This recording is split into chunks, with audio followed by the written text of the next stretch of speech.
쪽으로 들어가면서 자사가 자기의 할아버지인 공자에 대해서 지극한 성인이시다라고 하면서 계속 이어지는 그 얘기입니다. 지난번에 31장 1번이 오직 천하의 지극한 정성이어야 능히 총명 예지하여서 좋기 백성들에게 임함이 있고, 그 다음에 관유온유하여야 좋기 그 받아들임 너그러움이 있으며, 그 다음에 발강강의하여야 좋기 뭔가 그 굳게 잡음이 있으며, 재장중정이 좋기 유경냐며, 재장 그냥 엄숙하고 가지런하면서, 그 다음에 중도의 그 바른 금이 있어야 바로 사람들의 공경함이 있으며, 그 다음에 물리밀찰 천지자연의 이치를 아주 세밀히 잘 살피는 것이, 이것이 다른 사람과 그 좋게 분별함이 된다라고 하면서 총명예지하고 관유온유하고 발강강의하고 재장중정하신 분이 바로 누구다? 물리밀찰하신 분이 공자이시다라고 하는 내용입니다. 그것을 그 보충해서 다시 한번 쭉 말씀하는 내용이 그 다음 문장이죠. 같이 읽어보죠. 31장 제2절. 자, 부박 시면하여 이 시출지니라. 자, 부박이다라는 것은 넓을 부자, 넓을 박자. 그러니까 크고 넓어서 넓고, 그 다음에 연이라고 하는 것은 연모연자, 천자는 샘천자인데, 자, 형용어로서 깊고 깊다라는 뜻으로 쓰이겠죠. 그러니까 부박이라고 하는 것은 넓고 깊으며, 그다음 넓고 넓으며, 크고 넓으며, 깊고 깊어서 때로 나오느니라. 무슨 얘기냐면은 바로 공자의 그 뭐예요? 공자의 정신, 공자의 마음, 그다음에 공자의 마음씀 뭐 이런 거겠죠. 그 공자의 그 마음이라고 하는 것은 부박시면하여서 두루두루 때 맞춰 이런 것들이 필요하다 그러면 그때그때 맞춰서 나온다라고 했는데요. 공자가 위가 있었으면 더욱더 좋았을 텐데 그렇지 못하고 어쨌든 때가 그 전국시대이기 때문에 철안주의를 하면서 도를 바로 세우려고 했던 거죠. 그러면서 자 이제 필요에 따라서 그 지역에서 필요로 하는 정치적 자문도 또 하셨고, 그러나 자기 도를 펼만하지 못하면은 언제든지 거두어서 가셨던 그 부분에 대해서 시중 개념으로 이렇게 표현을 했습니다. 그래서 때로 나온다라고 하는 이 때라고 하는 것은 나중에 맹자가 이걸 받아서 공자가 성인이다, 다른 분들하고 다른 성인이라라고 표시할 때 성인지 시자야라 이렇게 표현했죠. 성지 시자야라. 다시 말해서 그 전까지 자리에 오르지는 않았지만, 위에 올라가지는 않았지만은 능히 성인이라라고 할 만하신 분들 앞서서 세 사람을 거론했죠. 이를테면 백이 숙제 같은 사람, 이른바 백이 같은 사람은 뭐였다? 성인의 어떤 사람들? 청렴한 자이라 이렇게 표현했죠. 절대적으로 부정한 권력에는 가까이 가지 않았고, 그 다음에 그 이윤이라고 하는 사람, 탕임금을 도와서 자 이제 그 상나라를 세울 수 있었던 이윤에 대해서는 성인을 스스로가 자임한 사람이라 그래서 성지 임자야라 라고 표현을 했고, 그 다음에 그 당시 노나라의 대부했던 유하예라고 하는 사람, 동생이 도척이라고 하는 어마어마한 그 도둑의 괴수였죠. 이 도척의 형님이었던 유하예 같은 경우는 관직이 높건 낮건 나를 불러준다 그러면 어쨌든 가서 내 역할이 있기 때문에, 그래서 너는 뭐 아무리 그 부정한 자가 옆에 있더라도 너는 너고 나는 내대로 내 도를 편리한다라고 했던 이런 사람을 성인의 두루두루 사람과 조화를 이룬 사람이라 그래서 너는 너고 나는 나다라고 했던 그 이 유하에 대해서는 성지 화자야라 이렇게 표현했고, 마지막으로 바로 여기서 때로 그렇게 하셨다라고 하는 공자에 대해서는 그러니까 벼슬 할만하시면 하셨고 속기 떠날 만하면 하셨다라고 하는 공자에 대해서는 성지 시자야라 라고 이렇게 표현을 했습니다. 마지막으로 가면서 이제 유학의 그 도맥이라는 측면에서 쭉 정리하고 있음을 볼 수가 있습니다. 그 다음에 31장 3절이죠. 그 다음 페이지에 자 부박은 여천하고 연천은 여연이라. 그 다음에 견이 민막 불견하며 언이 민막 불신하며 행이 민막 불열하니라. 그죠? 그 기쁠 열자죠. 부박은 넓고 넓다라는 거, 크고 넓다라고 하는 것은 뭐 같더라? 하늘과 같고, 그 다음에 연천, 깊고 깊음은 마치 그 연못과 같고, 다시 말해서 공자의 도량이라고 하는 것이 하늘만큼 넓고 넓고 그 다음에 연못만큼 깊고 깊으며 깊다. 그 다음에 나타난다 그랬으니까 현이라고 해야 되겠죠. 현이 그 공자가 나타남에 공자가 나타나서 자 이른바 벼슬자리에 올라서 아니면 공자가 어쨌든 도를 펴기해서 나타남에 현이 민막불경하며 백성들이 공경하지 아니함이 없으며 언이 민막불신하며 말씀하심에 백성들이 믿지 아니함이 없으며 행이 민막불열이니라 행하심에 백성들이 기뻐하지 아니하심이 없었느니라. 자 이거는 구체적으로 보면은 공자가 사고가 되셨고 나중에 그 재상까지를 겸직하셨었죠. 그리고 나서 노나라가 1년 만에 대단히 융성해지니까 옆에 있던 제나라가 야 이러면 우리 제나라가 위태롭겠다라고 해서 이른바 그 교란작전을 폈던 그 단계의 그 얘기를 지금 이와 같이 표현을 하고 있습니다. 그 다음에 31장 제4절 시로 성명양이로 중국하여 시금만맥하여 주거소지와 인력소통과 천지소부와 지지소재와 일월소조와 상로소추에 법류혈기자 막불존친하니 고로 왈패천이니라. 그러므로 이로써 성명이다 그러면은 명성이란 뜻이죠. 그 이름의 들림이 이런 뜻인가. 들림과 이름하여서 명성이 양일이다 그러면 양하는 것은 바닷물이 넘실넘실 되는 것이 되고 일도 역시 넘쳐서 출렁출렁하는 모습입니다. 그러니까 성명이라고 하는 건 그 명성이 중국의 나라 안에 이런 뜻이죠. 나라 안에 넘실넘실 거리면서 넘실넘실하면서 양하면서 일이라고 하는 건 물이 넘쳐나는 거니까 경계 바깥으로 나가는 걸 표현하는 거죠. 시금만맹하여 그래서 어디까지냐면 저 변방조개기까지 이르러서 만자는 변방 가운데 어느 쪽이에요? 남쪽이죠. 벌레 회자니까. 그 다음에 맥이다라고 하는 것은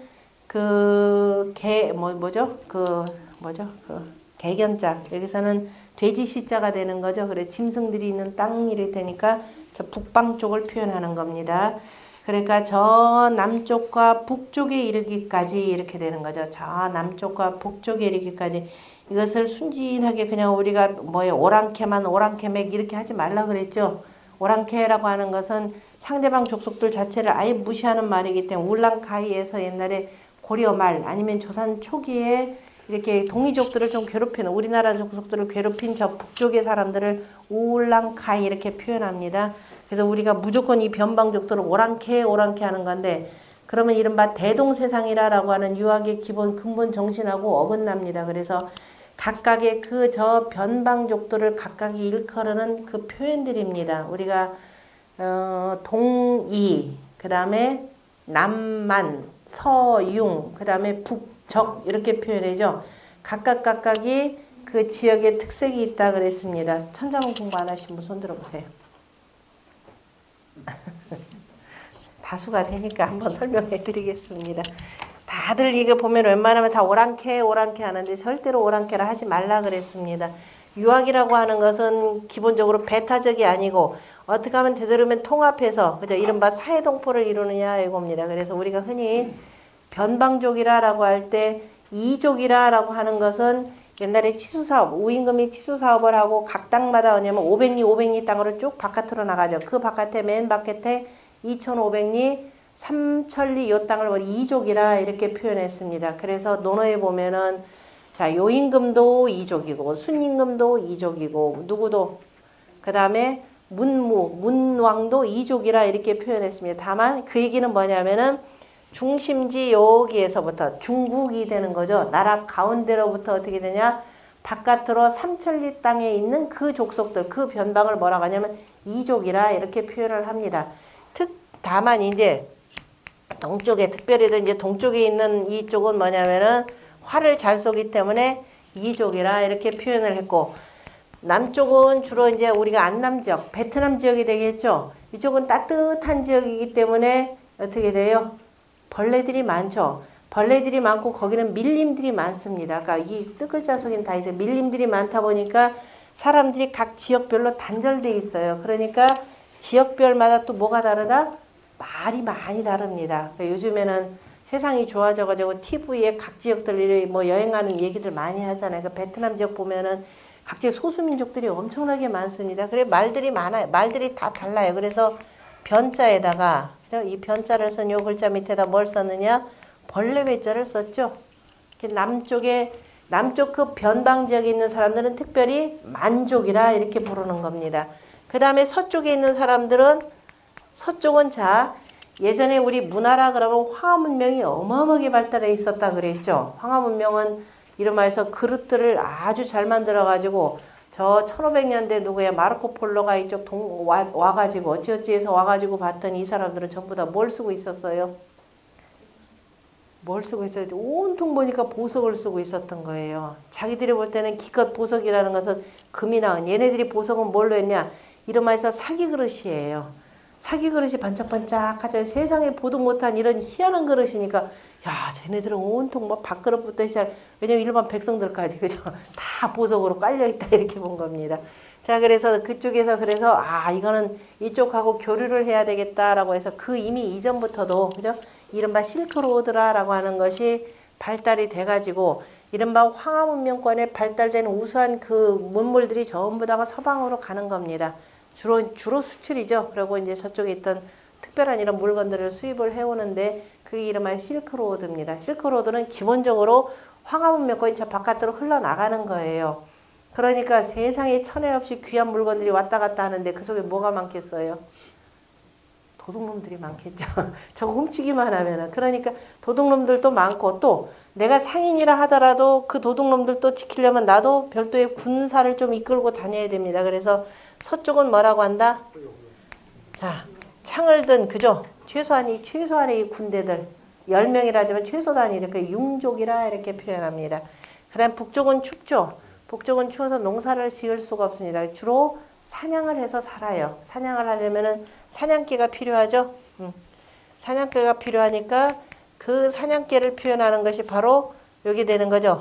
그리고 가다 그 다음에 불도 피워야 되죠. 고기도 구워요. 그래서 이거를 적족이라 이렇게 표현합니다. 그래서 우리가 글자들만 이렇게 그리고 이걸 다 오랑캐 하면 되겠습니까? 이름하여서 대동세상을 이루자고 하는 건데 저들도 나쁜 짓 하지 말고 같이 해서 화합해서 살고자 라고 하는 것이 이른바 유학사상인데 그래서 오랑캐라라고 표현하지 말고 그냥 그대로 그냥 그죠 동쪽의 변방족, 남쪽의 변방족, 서쪽의 변방족, 북쪽의 변방족. 그러니까 그럼 만쪽은 남방의 변방족, 그러니까 돼지 시자 쓰니까 대체로 뭐냐면 서북방 쪽이라고 이렇게 보시면 되겠죠. 그러니까 이게 서북방 쪽, 이게 변방족 이런 식으로 해서 보셔야 됩니다. 그래서 다시 말해서 왜냐하면 동쪽으로 와봤자 어떻게 돼요? 별로 갈 데도 없죠. 동쪽은 동해안까지 다 중국 땅이고 기껏 가봤자 한반도 땅 건너와서 어떻게 돼요? 저 일본 땅밖에 없기 때문에 굳이 이쪽은 언급할 필요가 없겠죠. 남쪽으로 서쪽으로 이렇게 되는 거니까 멀리까지라고 할 때 만맥으로 썼다라고 이렇게 보시면 되는 겁니다. 그래서 저 만맥에까지 이르렀으며 그 다음에 주거 소지와 그 다음에 사람들이 자 이른바 동력을 이용해서 최대한 멀리까지 갈 수 있는 것. 그 동력이 자 물길 따라 그 다음에 우마를 이용해서가 되니까 그 배와 수레가 이르는 곳과 그 다음에 인력 소통과 사람의 힘으로서 통할 수 있는 것. 어쨌든 뭐 동력원을 이용하던 그 다음에 뭐 사람의 힘으로서 그저 갈 수 있는 데까지. 그 다음에 천지소부 하늘이 덮는 곳. 그 다음에 지지소재 땅이 모든 싣고 있는 곳. 그 다음에 일월소저 해와 달이 비치는 곳. 그 다음에 상로소추 이슬과 서리가 떨어지는 곳. 다시 말해서 무슨 소리예요? 온 천하에 이렇게 되는 거죠. 온 천하에 범유혈기자 다시 말해서 피와 기운이 있는 자 다시 말해서 살아있는 생명체라면은 막불 존친하니 존경하고 친하지 아니함이 없으니 누구를? 공자를.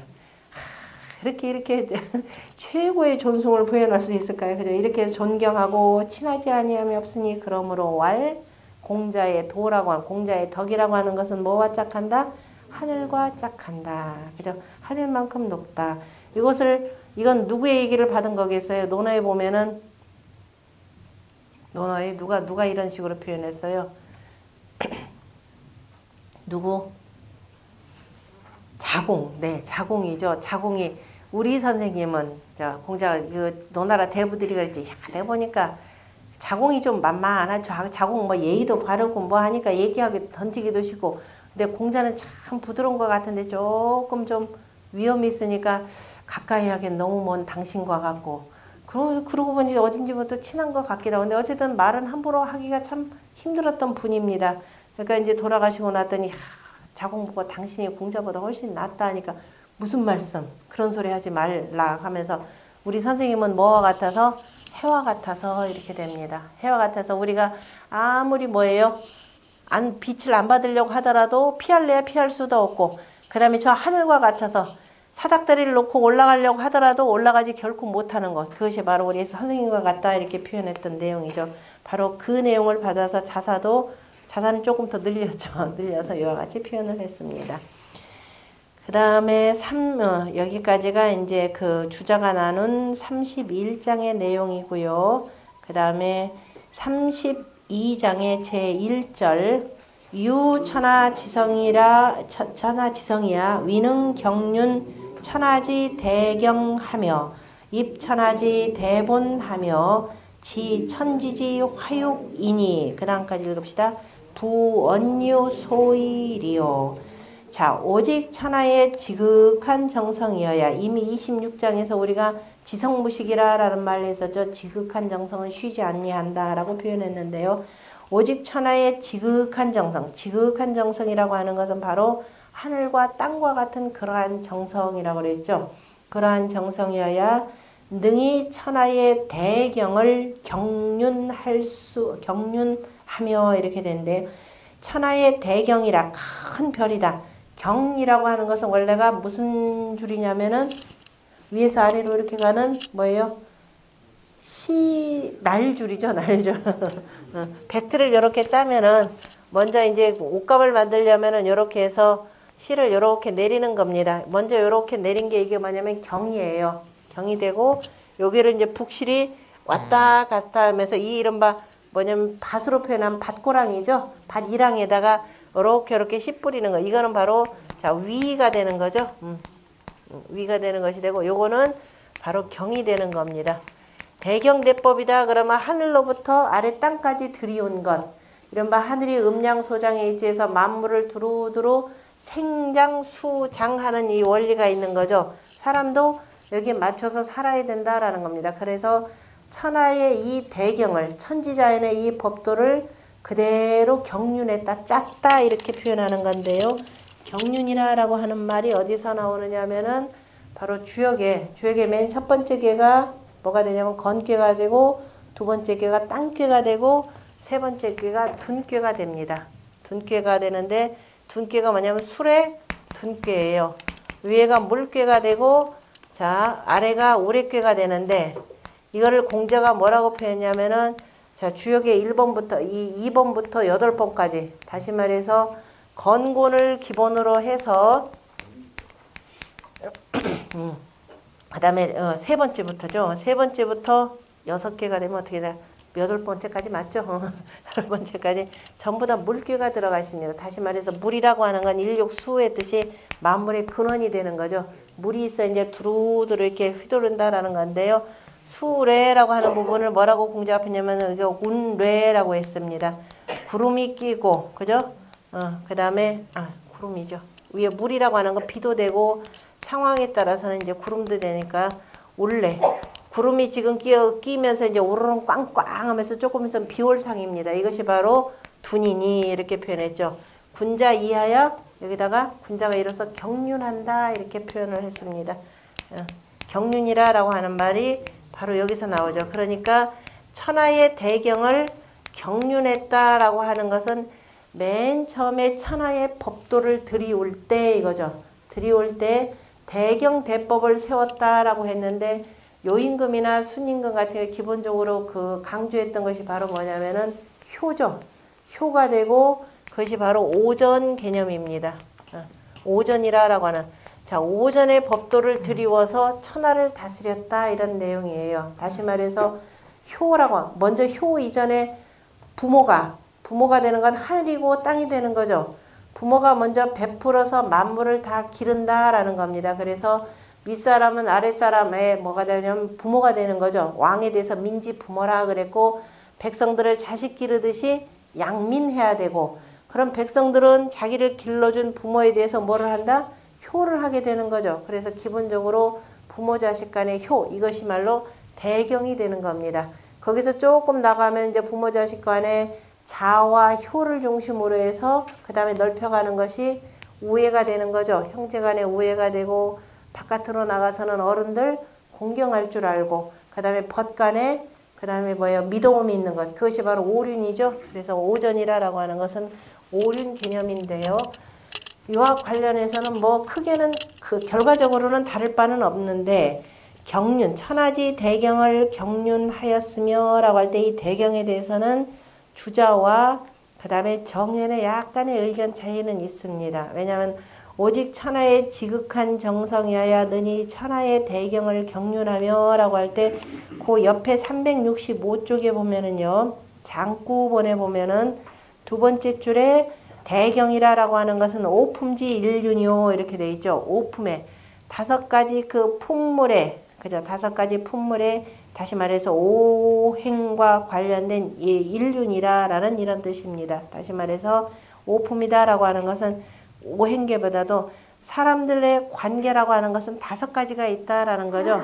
이른바 뭐예요? 가장 중요한 것이 유학으로 표현하자면 부부간의 관계죠.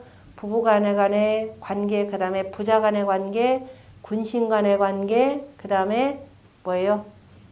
장유간의 관계, 붕우간의 관계, 요 다섯 가지죠. 그 오품의 일륜이라 이 얘기입니다. 다시 말해서 다섯 개 인품에, 다섯 개 인품이 있는데 그 속에서 각 인품마다의 질서가 있다. 다시 말해서 쉽게 표현하면 오륜이라는 겁니다. 그래서 천하의 대경인 바로 오륜을 기본으로 하여서 천하를 어떻게 다스릴 건지를 짰으며 이런 뜻인데요. 그런데 짰는데 공자는 실은 뭐예요? 위가 없으신 분이죠. 위가 없으신 분이 어떻게 이걸 해요? 그러니까 공자는 뭐를 남겼어요? 글을 남겼잖아요. 그러니까 정연은 그런 입장에서 뭐라 하냐, 그 위에 보면은 대경은 뭐라고 그랬다? 육예라 이렇게 표현했습니다. 사람으로서 갖춰야 될 기본적인 것들 해가지고 육예에서 예약사어 서수 개념으로 표현을 했습니다.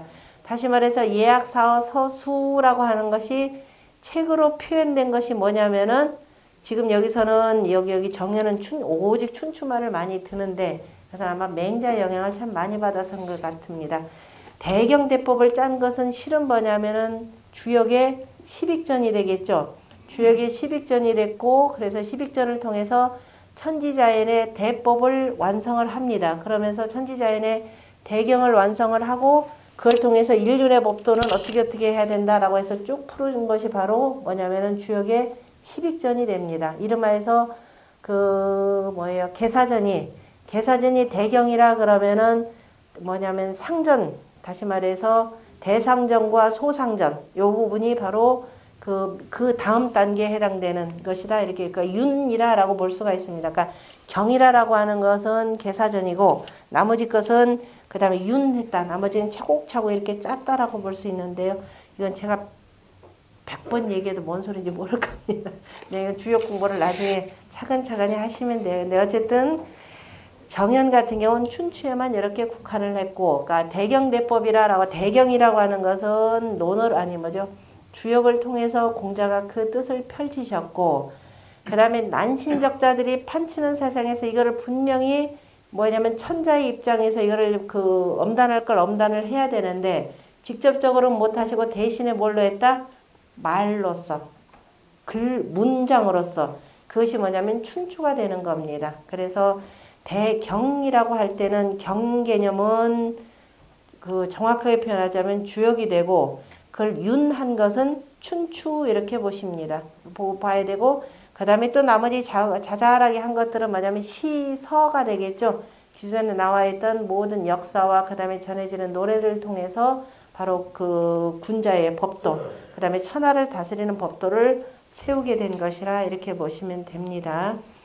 그래서 이제 그 천하의 대경을 경륜하였으며, 그러니까 주자 얘기는 그냥 통틀어서 추상적으로 표현한 것. 그 다음에 정연은 구체적으로 공자가 남긴 업적이라고 하는 것은 글이기 때문에 바로 책을 통해서 표현했다 이렇게 보시면 됩니다. 누가 옳다 그르다라기보다도 그 측면에서 이해를 하시면 되고요. 그 다음에 입천하지 대본하며, 그리고 그 대경을, 그죠? 대경을 경륜해 가지고 천하의 대본을 세웠다라고 했는데, 대본이라고 하는 것에 대해서 주자는 뭐라고 표현했냐면은 소성지 전체라, 하늘로부터 부여받은 성품의 전체인 바이라 이렇게 표현했습니다.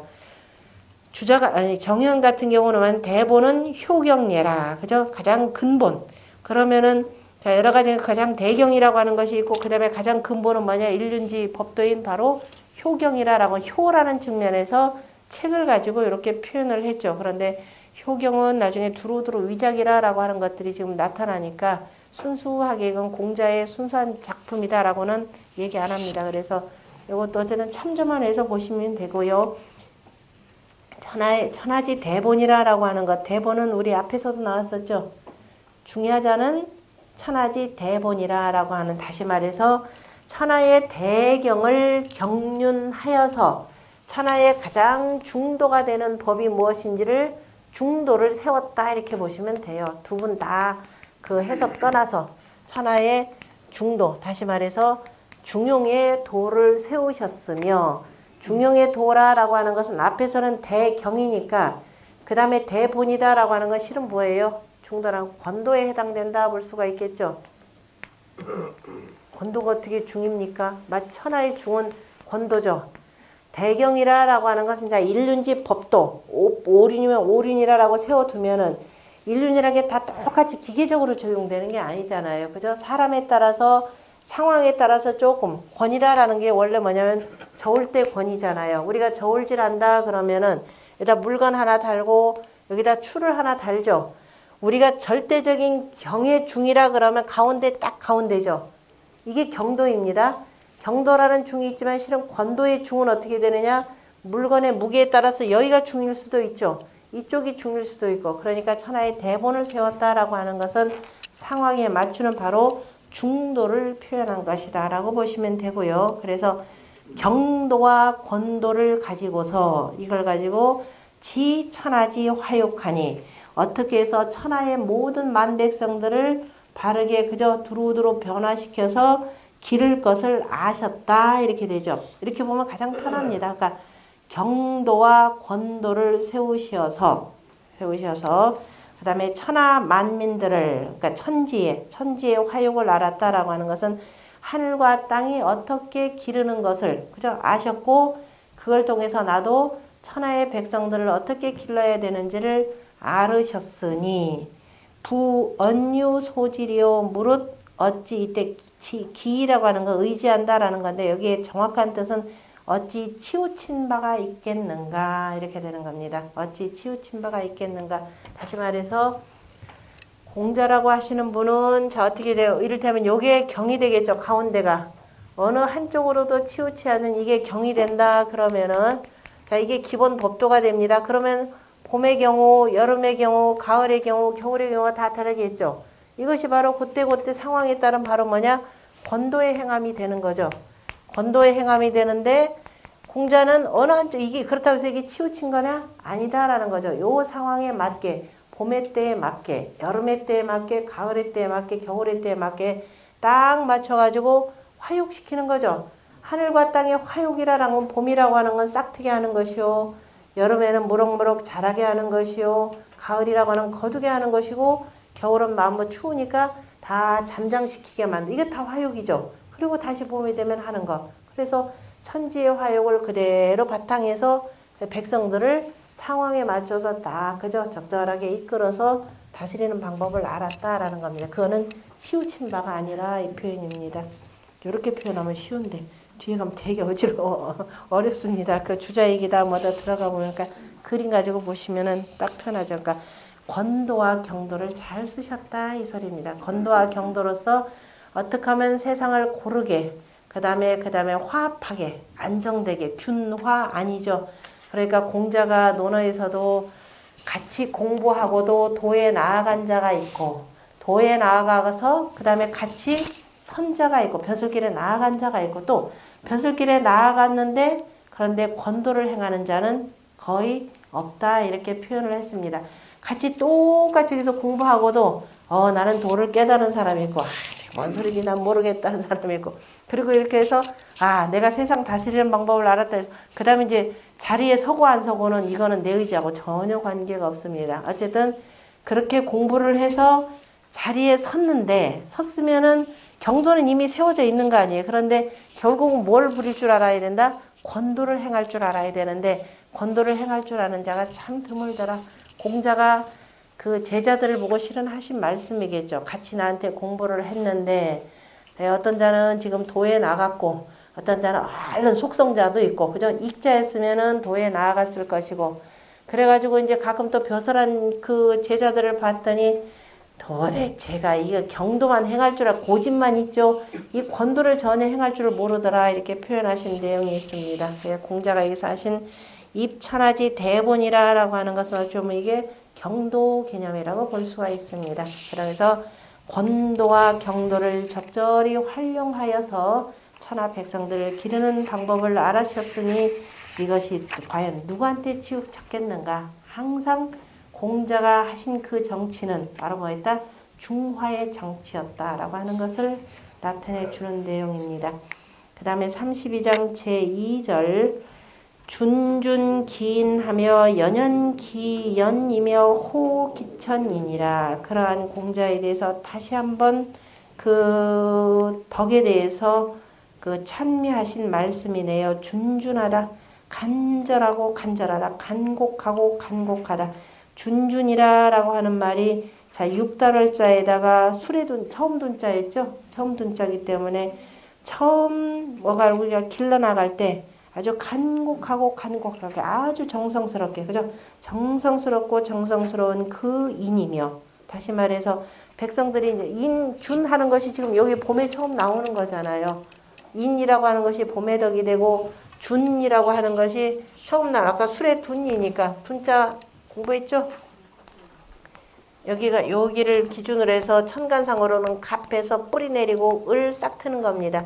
그래 여기서 이제 막 그 싹 터 나오는 거 땅 속에서 어떻게 돼요? 땅 문을 열고 싹이 지금 이렇게 나오는 거죠. 그러니까 처음 나오니까 이거 뭐가 불면은 꽃샘추위 오면 어떡하나 그죠? 꽃샘추위 올까봐 또 뭐도 덮어주고 이제 막 싹 터 나오는데 덮어주기다. 그러니까 준준이라라고 하는 건 참 어떻게 보냐면 간절하고 간절하면서 아주 굉장히 정성스러운 모습이 되는 거죠. 그래서 간곡하고 간절한 그 인이여 어질미여 백성들을 이렇게 돌보셨더라라는 겁니다. 그 다음에 연연기연이며 그렇게 그 인을 행하시는 그 마음씀이 참 깊고도 깊더라. 뭐처럼 연못만큼 그죠? 깊고도 깊은 그 연못이여. 그러니까 깊고도 깊은 그 연못 같은 마음이시여. 그 다음에 호호기천이라. 깊이로는 그렇게 하지만은 그 다음에 저 넓기로는 저 하늘만큼 그죠? 호호하다. 넓고 넓어서 저 위로 거칠 것이 없더라. 그죠? 늘 걸림이 없더라. 이런 거 호호기천이니라. 그 다음에 아마 차곡차곡 읽어보시면 돼요. 그 다음에 3절 불고 총명성지 달천덕자면 기숙 능지리요 진실로 고자도 진실로 그다음에 고하면 진실로 총명하고 그죠? 귀 밝고 눈 밝고 총명하고 그다음에 성스럽고 지혜로움이 총명성지함이 달천덕자 하늘의 덕에 그죠? 하늘의 덕에 이른 자가 아니면 그 누가 능히 알리요. 다시 말해서 누가 공자를 제대로 이해할 수 있겠는가라는 얘기입니다. 그러니까 공자가 항상 그 군주를 대할 때도 군주가 어떻든 간에 예로서 대했죠. 항상 예로서 신하된 자로서 군주를 대하는 예로서 했더니 사람들은 뭐라고 하더라? 나를 보고 사람들이 아첨한다고 하더라 이랬죠. 그런데 정말 아첨하는 자들은 그죠? 어떻게 했어요? 끝까지 도가 펴지지도 않는데 어떻게 돼요? 자리에 연연해가지고 남아있었죠. 그러나 공자는 어땠더라? 도가 펴지지 않을 것 같으면은 접어서 나가셨습니다. 그러니까 진실로, 그죠? 진실로 총명하고 성스럽고 지혜로우면서 그 천덕, 하늘의 덕이 하늘만큼인 자가 아니면 누가 공자를 알겠는가. 그러니까 나중에 그 자공, 공자의 제자였던 자공 같은 경우가 공자 돌아가시고 난 뒤에 이리저리 새겨보니까 참 우리 선생님만한 분이 없었죠. 나머지 제자들이 심상 3년을 하고 각각의 고향으로 다 돌아갔을 때 자공만이 남아가지고 심상 3년을 더한 것이 아마도 뒤늦게야 공자를 이렇게 깨달았던 것 같습니다. 그래서 공자를 누가 알겠는가, 내 제대로 모르고 공자의 도가 전해지지 않을 것을 두려워해서 증자에서 나 자사가 이와 같이 기록하노라 라고 하는 그런 뜻이 담겨 있습니다. 그러니까 그 정자 같은 경우는, 아니 정형 같은 경우는 그 밑에 뭐냐면은 그 뭐라고 하냐, 오직 성인이어야 능히 성인을 알 수 있다라고 표현했고, 그걸 그대로 받아서 주자도 정시왈 첫 번째 줄에 나왔죠. 유성인이라야 능지성인야라 이렇게 표현했는데, 성인까지 돼서 우리가 어떻게 다 알겠어요, 그죠? 그래도 적어도 자궁 같은 정도가 되면은 이렇게 우리가 알 수 있지 않을까라고 이렇게 볼 수가 있습니다. 그래서 다시 말해서 지극히 정성스러운 사람이 아니면은 공자를 알기가 참으로 어렵더라. 그러니까 요즘에 뭐 공자에 대해서 이러쿵 저러쿵 하시는 분들 많잖아요. 그죠? 공자라는 자, 흔히들 뭐라 그래요? 벼슬자리 하나 얻기 위해서 계속 철원주에 다녔더라. 그 다음에 공자라고 하는 자는 누구예요? 노자한테 가서 배웠더라. 우리 지난번에 중국에도 갔지만은 공자가 노자를 찾아갔을 때가 몇 살이었냐면은 34살 때였습니다. 34살 때였지만 대단히 혈기방강한 그때이긴 하지만은 공자는 춘추시대 때 이미 그 성왕의 대법들이 다 무너져가지고 이걸 어찌됐든 되살려가지고 적어도 노나라 군주한테만이라도 옛날 문헌이 이렇게 있습니다 라고 얘기를 하면서 뭐냐면 군주한테 이걸 시행할 수 있도록 얘기하려고 그랬죠. 공자가 왜냐면은 내가 이론적으로는 딱 정리해서 이렇게 해도 할 수 있다고 얘기는 할 수 있죠. 그러나 공자를 누가 신뢰하겠어요? 더군다나 젊은 공자를. 그러니까 공자는 문헌고증을 위해서 다녔다 그랬죠. 문헌고증을 위해서 다니는데 그 모든 문헌이 있는 곳이 어디냐면은 옛날에 왕실도서관입니다. 이름하여서 사마천이 그 치욕스러운 궁형을 당하고도 환관으로 살아남아가진 이유가 뭐냐면은 아버지의 명에 의해서, 그죠? 그 사기를 완성하려고 했던 거죠. 남자로서 보자면 가장 치욕스러운 그 벌이었잖아요. 그런데도 불구하고 그저 그 치욕을 견뎌가면서 글을 썼습니다. 결국은 이제 나중에 다 완성을 하고는 자살을 하죠. 그러니까 이제 공자 같은 경우도 어쨌든 문헌고증을 통해서 옛날에 은나라 때 이렇게 썼던 그저 사관의 기록이 있습니다. 하나라 때 썼던 기록이 있습니다라는 것을 직접 군주한테 보여줘야만이 군주가 그렇구나 이렇게 느낄 텐데, 왜냐하면 정전법을 당장 실시를 해야 되는데도 이게 문헌이 제대로 없으니까. 그래서 문헌고증을 하러 어디를 갔느냐? 주나라의 왕실도서관에 갔습니다. 그때 누구냐면 그 중에 그 사서 가운데 하나인, 그죠?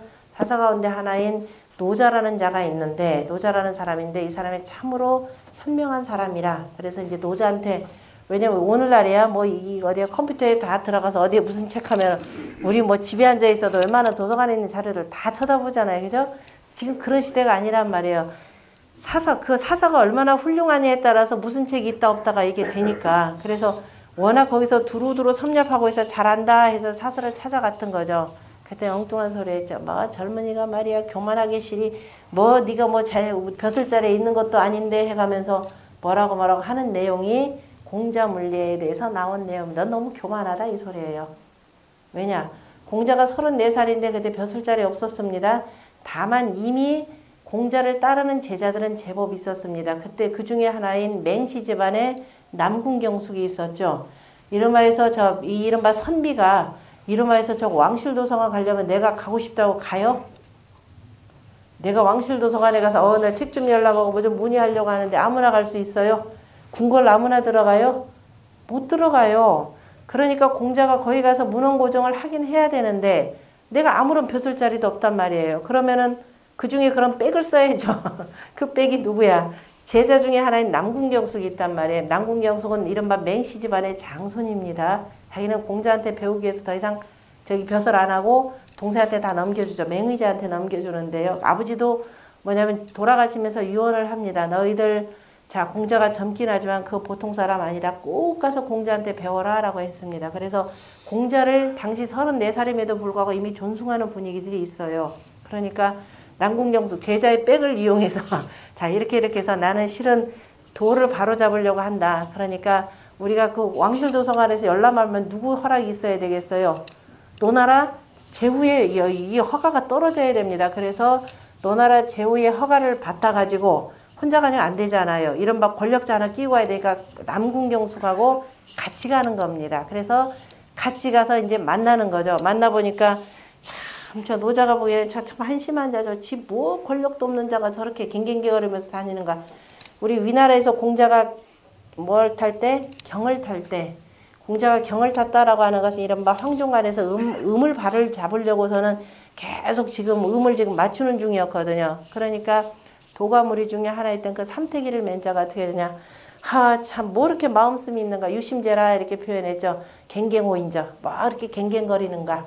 아니 되면 그만두고. 자 세상이 이렇게 험난하다 그러면 그걸 이제 시에 있는 말을 붙여가지고 뭐라고 하느냐. 물이 깊으면은 그냥 다 걷어붙이면 가고 그냥 옷을 벗고 가면 되고 그 다음에 물이 얕으면은 그냥 다리만 좀 걷어붙이고 가면 될 것을 뭐 혼자 잘났다고 뭐 음악을 바른다 뭘 바른다 저짓 하는 거고 이렇게 표현했죠. 그게 바로 그 노자가 공자한테 그때 그 뭐 예를 물으러 갔을 때 했던 얘기가 똑같은 얘기예요. 실은. 근데 공자는 당시 젊었기 때문에 아직 그때는 뭐라고 대꾸할 말은 없었고 나중에 이제 위나라에서 그 경을 칠 때는 경 가지고 이제 음악 이걸 바를 때는 나름대로 이제 공자도 이 연륜도 있고 하니까 참 세상에 저 어려움이 없는 자들 지들은 세상이 초연하게 살면서 너 혼자만 그냥 편안하면 되지 어떻게 세상 이 백성들이 저렇게 어렵게 사는데 그걸 눈뜨고 그냥 보냐라는 식으로 해서 비판을 하는 겁니다. 그런 속에서 이렇게 보시면 돼요. 그러니까 공자에 대해서 지금 여기서 그 한 내용이라는 것이 정말 공자를 이해하는 자 총명, 성지, 달, 천자가 아니면은 공자에 대해서 오늘날 우리가 공자에 대해서 막 벼슬자리나 쫓아라 다니는 사람, 뭐 별 볼 일 없는 사람, 뭐 공자가 망해야 나라가 산다, 뭐 이런 식의 표현들, 그죠? 참 무식하면은 용감하다고 쉽게 내뱉으면은 될 일들이 아니죠. 실은 황하문명관의 음양오행의 이치를 완성시켜 놓으신 분이 누구냐면은 공자입니다. 공자가 아니라 그러면은 이른바 육아의 도가 성립이 될 수가 없고 한나라 같은 경우가 설 수도 없는 상황이 되었죠. 그래서 우리가 깊이 다시 한번 보셔야 되고요. 자, 그 다음에 마지막 장입니다. 마지막 장은 전부 다가 시의 문구를 인용하면서 군자가 나아가야 될 도를 쭉 밝히고 있습니다. 자, 33장의 1절부터 전부 다 몇 절까지냐면은 6절까지 이루어져 있습니다. 이 내용은 주역의 건교, 주역의 6효의 개념으로도 볼 수가 있고, 그러니까 공부의 단계로 보자면 가장 아래 단계에서부터 가장 상위의 단계까지 쭉 이르는 과정이니까요. 일단은 문장 전체를 하나씩 다 보고 난 뒤에 나중에 종합적으로 설명을 드리겠습니다. 33장의 제1절 같이 읽어보죠. 시왈 의금 상경이라 하니 오기 문지 저야라. 고로 군자지 도는 아면이 일장하고 소인지 도는 적연이 일망하나니. 그 다음 문장까지요. 군자지 도는 담이 불렴하며 간이 문하며 온일이니 지 원지 근하며 지 풍지자 하며 지 미지 현이면 가여 입덕의리라. 유명한 문기 다 나오죠 여기서. 자, 의금상경이라 라는 말. 의라고 하는 것은 입는다 라는 동사로 쓰였고요. 금이라고 하는 건 비단금자입니다. 비단에다가 금사로 수놓은 옷이 되는 거죠. 그러니까 비단 옷을 입고 상경이다 하면 경자는 호돛경입니다. 얇은 그 비단 하나를 가리켜 얇은 그 비단인데요. 그러니까 그 호돛 속에 속감 되지 않고 그 호돛인데요. 거기 보면 의금상경이라 하니 시의 위풍 석인편입니다. 위풍의 위나라의 석인이라고 하면은요 크다라는 뜻이 되는 거죠. 큰 사람 누구냐면은 위나라에서 그 위나라의 시집온 누구냐면은 제나라의 그 누구죠? 강. 여기를 얘기하는 거죠. 누구냐면은 시집온 그 군주의 부인이 되는데요. 이 석인편, 그러니까 위풍 석인편이 되고 그 내용이 저 뒤에 379쪽에 자세하게 나옵니다. 379쪽에 공영달의 해석이 더 정확하게 볼 수가 있는데요. 379쪽에 소 있죠. 소라고 하는데 보면은 거기 위에서 네 번째 줄, 다섯 번째 줄에 말한 시왈 찾으셨나요? 네, 시왈 의금상경 오기문지저야라고 하는 것. 그러니까 비단 옷을 입고 헛옷을 덧입었으니 그 문체가 나타남을 미워한다라고 하는 소리는 뭐냐? 이전 경륜 부자지 덕난지 고로 앞서서 공자께서 공자의 덕은 공자의 아니 뭐죠? 앞서서 그 공자 경륜인데 앞서서 앞서 이거 뭐라 경론이고 제가 잘못 읽었네. 경론자 말씀한 자죠. 앞선 경문에서 공자의 덕을 논하면서 공자의 덕이 난지 그러니까 알기가 어려움을 논했으므로 공자의 덕은 참 알기가 어려움을 논했으므로 차경 이 문장에서는 이 경문에서는 인하여서 명군자 소인 은여 부동지 사라 군자와 소인은 은미하고 드러남이 같지 않음을 밝혔음이라. 이 시는 위풍석인지 편으로 그러니까 여기 시의 내용은 의금상경이라고 하는 그 대목만입니다. 위풍석인 그 편으로 뭐냐면은 장강지 신이 장강을 찬미한 신이 이렇게 되는데요. 장강이다 그러면은 무슨 소리냐면은 자 위나라에 시집온 위나라의 누구한테? 장공한테 이렇게 이름을 붙입니다. 장공한테 시집온 누구냐면 제나라의 공주라는 뜻입니다. 제나라는 성씨가 뭐다? 저기 춘추시대 때 강태공의 후손이죠. 그러니까 강씨입니다. 그래서 그 부인을 일컬을 때 장공의 부인인데 제나라에서 시집온 부인이다. 그래서 장강 이렇게 표현합니다. 장강. 장강에 대해서 석인편에 나오는 시 논어에도 한번 나올 텐데요. 미인을 묘사하는 말. 목덜미는 뭐와 같고 군뱅이와 같고 피부는 그죠? 유지와 같고 그죠? 기름진 것과 같고 그다음에 눈썹은 그죠? 암이 같고 한 게 바로 이 장강을 노래한 내용이에요. 석인편에. 그런데 석인편에 여자가 이제 그 자식을 못 낳고 또 장공이 또 바람을 피우는 거죠. 바람을 피우는데 이렇게 훌륭한 여자를 놔두고 어찌 저러는고 하면서 그 탄식하는 시가 실은 이 석인시입니다. 그러니까 거기 뭐라고 하냐면 이런 거 나오면은 가서 시 찾아서 꼭 공부를 하셔야 돼요. 그 위풍 그 석인편으로 미장강지 신이 다시 말해서 장공의 부인으로서 저 제나라에서 시집온 공주인 바로 그 장강을 찬미한 시인이 거기에서는 뭐라고 표현했냐면 장강초가 제도에 장강이 처음 시집 올 때에 그죠 이제 저 제나라에서 그 위나라 길에 이렇게 들어섬에 옷이 제나라는 또 얼마나 부유한 나라예요. 그죠? 최고의 그 부유한 나라 중에 한데 의저 금이하여 옷을 그죠? 옷에다가 뭘 입었느냐 하면 입을 자자죠. 금빛 옷을 입고 그다음에 금빛 옷을 입어서 그죠? 그 비단 옷을 입어서 위기 문지 대절하 그죠? 그 무늬가 크게 드러났습니다. 그 비단 옷에다가 금박으로 다 술을 놨으니까 얼마나 화려하겠어요. 금박으로 드러났잖아요. 근데 상이라고 하는 것은 저 선경 가어 금이지 상이라 상이다라고 하면 더한다라는 뜻인데요.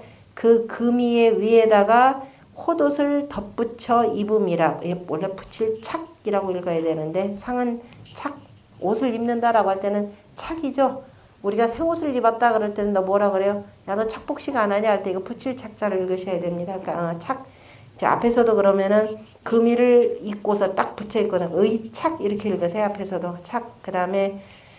그다음에는 문지 대저라 읽어야 되겠죠. 이건 나타날 저를 읽고 상은 착 단경 가어 금이지 상이라. 경은 단야니 그죠? 단이다. 호도단입니다.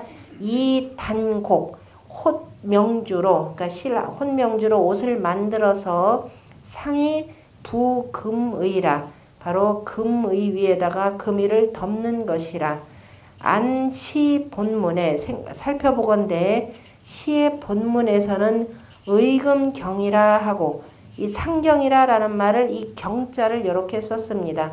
하고 또 그런데 여기에서는 상경이라 라고 한 것은 단절시문예라 시문을 그저 시의 그 문장을 그저 끄는 것이라 단장취라 우리가 이렇게 표현하는 거죠. 단장취라라는 뜻입니다. 시의 문장을 끊었으니 끊었으면 또 속본에다 그러면 또 다른 일반 돌아다니는 저 시에는 어떻게 나냐 의금 경상 치마상자라고 했으니 우여 정본 부동자라 원래 정본과는 같지 않음이라 이렇게 자세하게 다뤄주고 있습니다.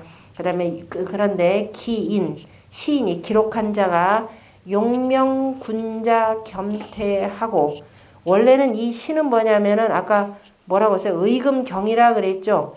비단옷에다가 그 다음에 뭐예요? 저기 또 옷을 또 하나 더 치마를 위에다 덧붙였다 해서 굉장히 그 화려하게 입은 그 모습을 이렇게 표현한 것인데요. 지금 여기에서는 뭐냐면은 군자가 겸양하게 그저 겸손하게 물러감을 밝히고 오기 문지 창절하 그 무늬가 화려하게 빛나는 것을 미워함이라 그러므로 인시 시를 인용하여서 이로써 맺었느니라 라고 했는데 다시 돌아가서 33장에 그 1절의 내용은 자 비단 옷을 입고 그 위에다가 홑옷을 입었으니 자 속이다 라고 하는 것은 속은 정말 뭐예요? 앞에서 우리 뭐냐 그 다음에 나오는 거죠. 그 속은 굉장히 빛나는 군자가 되는 거죠. 덕이 가득 차서 굉장히 밝은데 그걸 굳이 내가 이렇다라고 드러내지 않는다라는 겁니다. 그 군자가 드러내지 않고 뭐 옷도 화려하게 입지도 않고 한 것이 마치 비단 옷을 입고 겉에다가 홑옷을 덧입고 그 밝게 드러나는 것을 감추는 것과 같더라 이렇게 표현하는 거죠. 그러므로 군자의 도는 아면이 일장 얼핏 보면 스스로를 내세우지도 않고 꾸미지도 않고 하니까 사람이 뭐 저래 그죠? 옷도 추레하게 입고 말하는 거라고는 그죠? 이 뭐 아는 채도 굳이 안 하고 누가 뭐라고 얘기하면 뭐 그런가 보다 그래 대답이나 하고 잘난 채도 안 하니까 뭐 좀 어두운 처럼 보이죠. 그런데 나날이 시간을 두고 얘기하면 얘기할수록 참으로 깊고 그죠? 넓고 그죠? 두루 관용하는 것이 마치 해가 이렇게 점점 떠오르는 것 같더라. 그래서 일장이라 표현했고요. 소인은 어떤 자들이냐? 있는 거 없는 거 자기 자랑하기 바쁘죠. 그래서 처음 만나면 뭐 차도 뭐 좋죠. 옷도 잘 입었죠. 말도 번지르르하게 잘하죠. 뭐 학벌도 좋죠. 그러니까 어떻게 된다? 야, 저 사람 대단해. 적영하단 말이에요. 뚜렷하다. 적자는 관역적자입니다. 그런데 알면 알수록 그게 다더라. 날이 갈수록 점점 별 볼 일 없는 사람들이라 그것을 바로 일망이라 이렇게 표현했습니다. 그 유명한 군자지도는 아멘이 일장하고 소인지도는 적연이 일망이라. 일본의 일장기도 여기서 나오죠. 그런데 일장이라는 말은 별로 안 좋죠. 앞처럼 아면이 일장 하면 되는데 일장하고 딱 저 위에다 썼다. 그럼 뭐밖에 없어요? 기울어질 일밖에 없습니다. 그 다음에 그래서 군자지 도는 이제 소인하고 비교해 놓고 군자의 도는 뭐냐? 담이불렴하고 이렇게 되죠.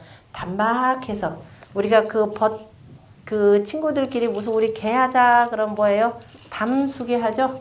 담수는 뭐냐? 맑은 물은 아무리 마셔도 질리지를 않습니다. 사이다 콜라 막 목마를 땐 한 잔 쫙 들이키면 참 좋을 것 같은데 질리죠. 그런데 그저 맹물은 그저 단박해서 오래도 실증 나지 않습니다. 그래서 군자의 도는 담이 불렴하며 단박하면서 실증이 나지 않고 그 다음에 군자의 도는 뭐 복잡하지 않아요. 간이라 그랬습니다. 우리가 널리 공부하고 깊이 살펴 묻는 것은 뭐 하기 위해서?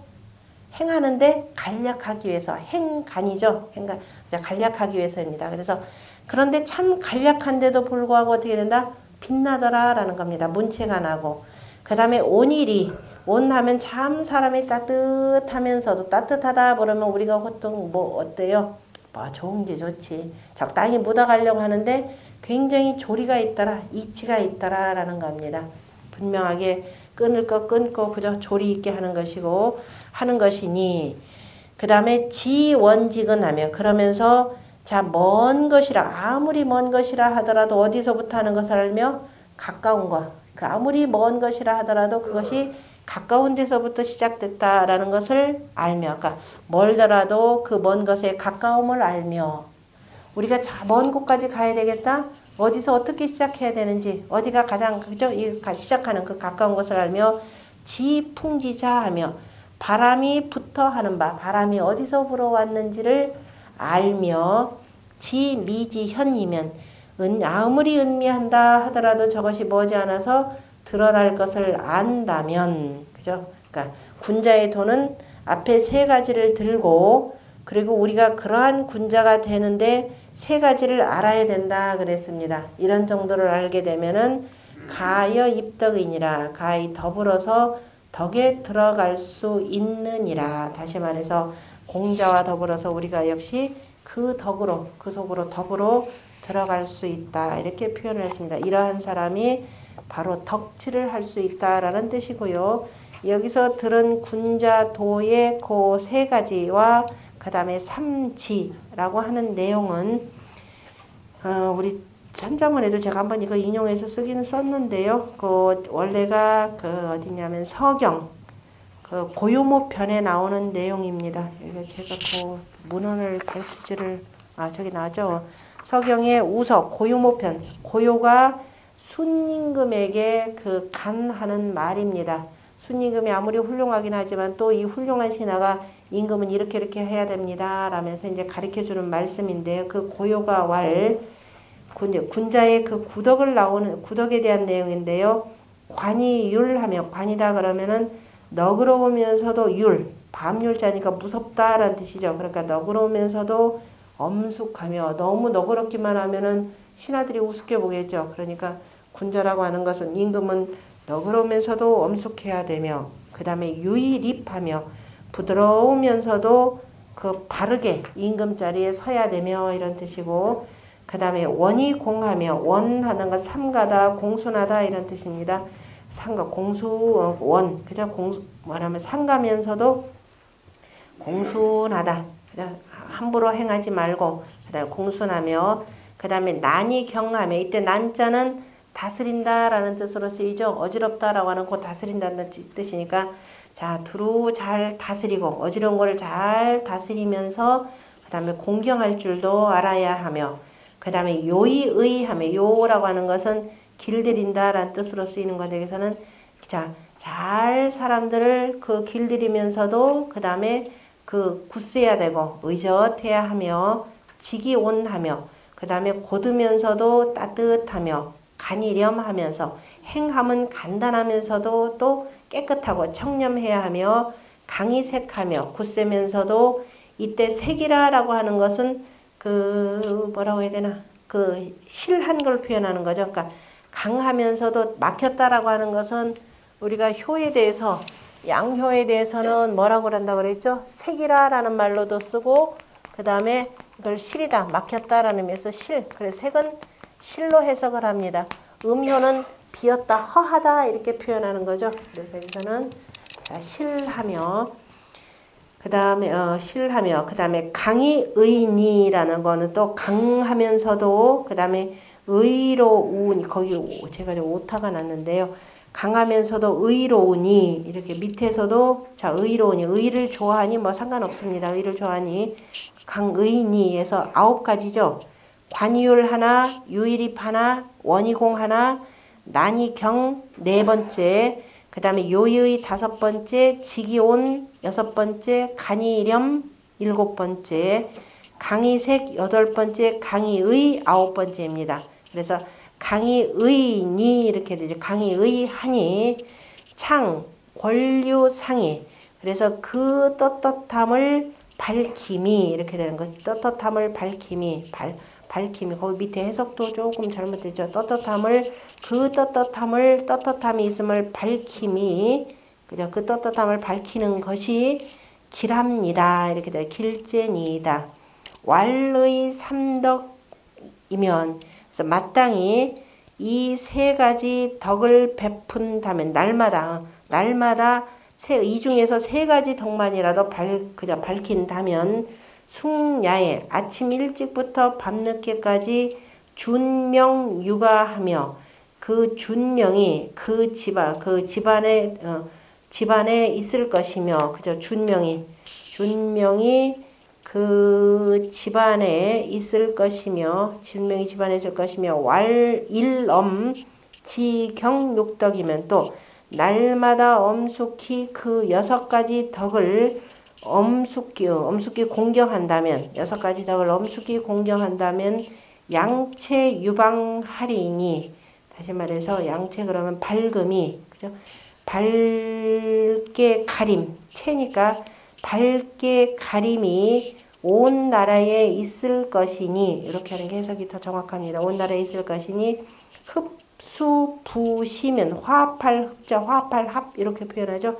그 화합하여서 그 다음에 받아들이고 그 다음에 부시하면 널리 베풀면 구덕이 함사하여 구덕이 다 삼겨져서 준예 뛰어난 인재들이 관직에 있고 그 다음에 백료사사하며 모든 관료들이 서로를 스승으로 삼기며 백공이 유시로 모든 관리들이 때때로 무오진하여 5대를 어루만져서 그죠? 두루 때를 어루만져서 서적이 기응하리이다. 모든 공적이 이에 엉기어질 것입니다. 모든 공적이 다 이루어질 것입니다. 라고 하는 이때 쓴 구덕의 내용을 자사가 일부를 인용해서 군자의 도는 해가지고 이 6가지로 표현을 한 내용입니다. 참조 삼아서 보시면 되고요. 그러니까 다시 말해서 유학의 도라고 하는 것은 어느 날 어떤 사람이 그저 갑자기 새롭게 뭔가를 딱 발표하는 것이 아니라 오랜 옛날부터 그저 이 문헌으로 고정됐고 또 실증된 것들을 다시 한번 또 강조하면서 시대에 맞게 이렇게 맞춰서 내놓은 글이다라고 하는 것을 보시면 됩니다.